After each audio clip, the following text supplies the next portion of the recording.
Addition and subtraction of two vectors, दो सदिश राशियों का योग और अंतर करना है पैरेललोग्राम मेथड, समांतर चतुर्भुज विधि से। जैसे एक वेक्टर ए ये दिया हुआ है इस डायरेक्शन में, इसी डायरेक्शन के साथ थीटा कोण बनाते हुए दूसरा वेक्टर कोई बी दिया हुआ है। इन दोनों को हमें टोटल करना है, योग भी करना है, अंतर भी करना है। मान लीजिए योग की बात हम शुरू करते हैं, तो योग के लिए समांतर चतुर्भुज बनाएंगे। देखिए हमने ए वेक्टर खींचा है, इसके साथ थीटा कोण बनाते हुए बी वेक्टर खींचा है। इन दोनों भुजाओं से होकर जाने वाला समांतर चतुर्भुज पूरा किया है। इसके समानांतर यहाँ से रेखा खींची है, इसके समानांतर यहाँ से रेखा खींची है, तो ये एक समांतर चतुर्भुज हो गया। इसका जो यहाँ से जाने वाला विकर्ण है ये इसका योग होगा। आर वेक्टर बराबर ए वेक्टर प्लस बी वेक्टर, ए और बी का जो टोटल होगा वो ये होगा। अब ये हमने देखे कैसे निकाला है। इसके समानांतर ये है, यहां से इसको लंब डाल दिया इस भुजा को आगे बढ़ाकर, और अगर आगे भुजाकर लंब डालेंगे तो देखिए इसके साथ में थीटा कोण बनाते हुए ये लंबाई भी बी हो गई, बी वेक्टर हो गया। तो पहले परिमाण और दिशा में ए वेक्टर खींचा, फिर यहीं से शुरू करके परिमाण और दिशा में बी वेक्टर खींचा, यहाँ से चले थे यहाँ तक पहुँचे, तो बिल्कुल सीधा जो ये टोटल होगा ये ए वेक्टर प्लस बी वेक्टर होगा। ये त्रिभुज विधि हो गई। पहले ए वेक्टर खींचे, वहीं से बी वेक्टर खींचे, जहाँ से चले जहाँ पहुँचे ये सीधी रेखा खींचे, तो ये टोटल हो गया आर वेक्टर रिजल्टेंट परिणामी ए वेक्टर प्लस बी वेक्टर, त्रिभुज विधि हो गई। समांतर चतुर्भुज विधि में एक ही बिंदु से दोनों वेक्टर खींचे जाने हैं, इनके समांतर भुजाएं खींचकर समांतर चतुर्भुज तैयार करना है, और यहाँ से जाने वाला जो विकर्ण है वो इनका टोटल बताएगा, और ये वाला विकर्ण अंतर बताएगा। ये वाला यहाँ से जाने वाला विकर्ण योग, और यहाँ ये दूसरे वाला विकर्ण अंतर बताएगा। इसकी चर्चा बाद में करते हैं। तो देखिए आर वेक्टर बराबर ए वेक्टर प्लस बी वेक्टर, ये हमें निकालना है, इसका मान कैलकुलेट करना है। तो हमने क्या किया, जैसे ये कोण थीटा है, ये बी है, इसके समानांतर और बराबर है, बी हो गए। तो ये भुजा हमारी लंब है ना, ये कोण थीटा के लिए लंब है, तो बी साइन थीटा हो गई। ये आधार है तो बी कोस थीटा हो गई। अब ये तो निकालना आपसे आना ही चाहिए, आधार बटे कर्ण कोस थीटा, लंब बटे कर्ण साइन थीटा, ऐसे निकाला है। आगे ध्यान रखें, अभ्यास ज़्यादा करें, मेहनत ज़्यादा करें। अब अगर हम इस समकोण त्रिभुज की बात करें यहाँ तक, तो कर्ण है हमारा आर रिजल्टेंट वेक्टर, तो और हम जानते हैं कर्ण का वर्ग बराबर समकोण त्रिभुज में आधार का वर्ग जमा लंब का वर्ग होता है। तो आर स्क्वायर का मान हुआ आर वेक्टर मॉडुलस, मतलब केवल आर का मान। आर की जो डायरेक्शन है उसको हम ऐसे प्रदर्शित करेंगे, आर यूनिट वेक्टर, कैप लगाएंगे इसके ऊपर, बाद में चर्चा करते हैं। तो आर का परिणामी हो गया आर स्क्वायर बराबर आधार का वर्ग मतलब ए प्लस बी कॉस थीटा का वर्ग प्लस लंब का वर्ग यानी कि बी साइन थीटा का वर्ग, b square sine square theta. Square खोल रहे हैं, a square plus B square sine square theta plus 2ab cos theta plus B square sine square theta बराबर, देखिए b square sine square theta, ये b square cos square theta है, cos square theta, b square cos square theta, b square sine square theta, b square common लेंगे तो cos square theta plus sine square theta जो कि 1 होता है। तो a square plus B square plus 2ab cos theta, ये हो गया, और आर का मान हो गया अंडर रूट करके। तो इस तरीके से रिजल्टेंट ये आ गया हमारा। ओके, अब चूंकि परिणामी आर वेक्टर आया है और इसकी दिशा भी हमें बतानी पड़ेगी। सदिश राशि है ना, इस ए की दिशा के साथ ये अल्फा कोण ये बना रहा है। अब अल्फा का मान निकालना है, तो इसी पूरे ट्रायंगल से अगर हम बात करें, इसके लिए ये लंब है, ये आधार है, तो tan अल्फा जनरली निकाला जाता है डायरेक्शन शो करने के लिए लंब बटे आधार, मतलब b साइन थीटा बटे a plus b cos theta. तो tan अल्फा बराबर b sine theta upon a plus b cos theta. This implies that alpha is equal to tan inverse, इसे ऐसे लिखा जाता है b sine theta upon a plus b cos theta. जैसे sine 30 का मान 1/2 होता है, इसका मतलब ये हुआ कि 30 is equal to sine inverse 1/2। ये तरीका होता है लिखने का, तो इसी आधार पर हमने ये लिखा है।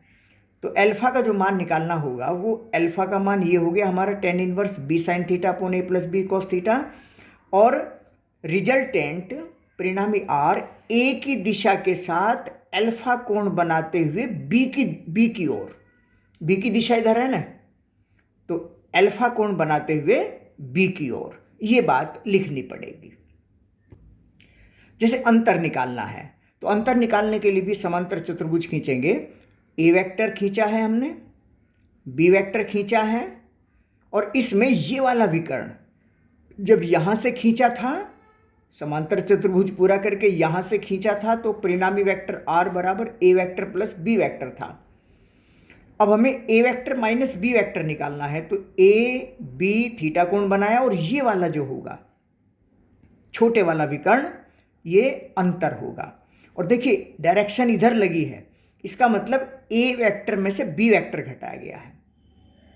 अगर हम इसी की डायरेक्शन इस पर ऐसे लगा देंगे, यानी कि इस तरीके से डायरेक्शन लगा देंगे, तो तब हमारा ये बी वेक्टर माइनस ए वेक्टर कहलाएगा। इसे हमने परिणामी आर डैश लिख लिया है पहचान के लिए। अब इस आर डैश का मान निकालना है उसी तरीके से जैसे पहले यहाँ हमने खींचा था, लंब डाला था, तो यहाँ से एक लंब हमने डाल दिया है। इस लंब की जो लंबाई है ये वाली, अब देखिए ये एक राइट एंगल है, समकोण त्रिभुज है, थीटा के लिए ये लंब है, इसका मतलब ये हो गया b साइन थीटा। लंब बटे कर्ण साइन थीटा होता है, इसलिए ये हमारा b साइन थीटा हो गया। और आधार यहाँ से यहाँ तक, यहाँ से यहाँ तक ये वाला, ये हो गया b कॉस थीटा। ये हो गया हमारा b आधार बटे कर्ण, कॉस थीटा होता है, तो इसका मान यहाँ से यहाँ तक का मान आ गया b कॉस थीटा। अब r डैश का मान हमें निकालना है, ये वाला ट्राइंगल लेंगे, ये वाला, और इसमें देखिए ये जो समकोण त्रिभुज है, ये तो 90 डिग्री है, ये कर्ण का वर्ग आधार का वर्ग जमा लंब का वर्ग होता है, तो कर्ण है हमारा r डैश, यानी कि r डैश का स्क्वायर बराबर कर्ण का वर्ग बराबर आधार मतलब ये वाला, और ये कितना बचा है, यहाँ से यहाँ तक टोटल a था, और इसमें से ये इतना माइनस कर दिया, b कॉस थीटा माइनस कर दिया, तो ये बच गया, मतलब a minus b cos theta का होल स्क्वायर प्लस लंब का वर्ग b साइन थीटा, यानी b square sine square theta. हल करना सिंपल चीज़ है, a माइनस बी का फॉर्मूला एन एफ बे का सूत्र, वर्ग का सूत्र पढ़ाई होगा पहले, तो a square plus b square cos square theta minus 2ab cos theta plus b square sine square theta. देखिए यहाँ b square cos square theta है, b square sine square theta है, तो क्या करेंगे, b स्क्वायर कॉमन लेंगे और बचेगा हमारा sign square theta plus cos square theta, वो 1 होता है, तो r डैश स्क्वायर बराबर a square plus b square minus 2ab cos theta. और r का मान निकालना होगा तो इसका वर्गमूल कर देंगे, a square plus b square minus 2ab cos theta, ये अंतर हो गया, a vector minus b vector का संख्यात्मक मान। अब इसमें जरा एक बात छोटी सी और देखें, अभी हम देख रहे हैं कि ये न्यून कोण है, स्मॉल देन 90 डिग्री है। यानी ये बात अलग से समझेंगे कि if theta small then 90 degree, क्या होगा? 90 डिग्री से कम है अगर ये, तब अब हम जानते हैं कि cos थीटा का मान पॉजिटिव होगा। cos theta will be positive होगा। cos 0 1 होता है, cos 90 0 होता है, और ये सब पॉजिटिव होता है। और पॉजिटिव का मतलब ये हुआ, जब cos थीटा का मान पॉजिटिव होगा तो माइनस करेंगे तो ये कम हो जाएगा। आर डैश जो परिणामी है, आर डैश का वर्ग, वो a square plus B square minus, और ये पॉजिटिव है, इसका मतलब ये नेगेटिव ही रहेगा, यानी दोनों के वर्गों के योग से कुछ कम होगा। न्यून कोण होने पर आर डैश का जो वर्ग है वो कम होगा, small than A square plus B square, चूंकि यह माइनस करना है। If theta greater than 90 degree and small than 180 degree, 90 degree से ज़्यादा है, इसका मान 90 डिग्री से ज़्यादा है। 90 होगा तो cos 90 0 होता है, और cos 90 0 होगा तो ये पूरा 0 हो जाएगा। मतलब 90 डिग्री होने पर if theta is equal to 90 degree, R square बराबर होगा A square plus B square. ये पाइथागोरस की समकोण त्रिभुज वाली प्रमेय हो गई, और ये पाइथागोरस की ही न्यून कोण वाली प्रमेय हो गई कि न्यून कोण का जो वर्ग है, थीटा के सामने का जो न्यून कोण के सामने की भुजा का वर्ग, दोनों भुजाओं के वर्गों के योग और दोनों भुजाओं की गुणा और उनके बीच के कोण की कोज्या की गुणा के 2 गुने के अंतर के बराबर।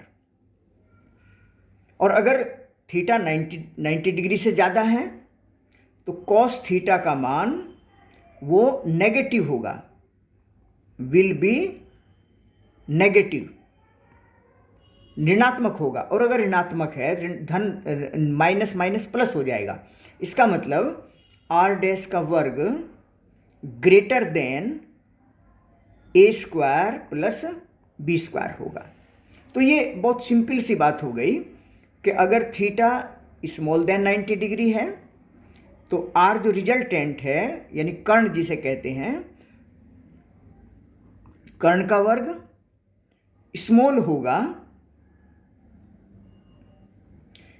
ए स्क्वायर प्लस बी स्क्वायर से।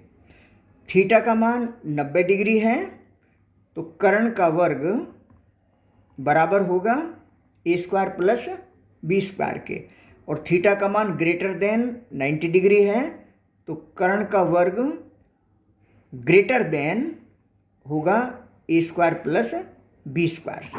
और कैसे होगा?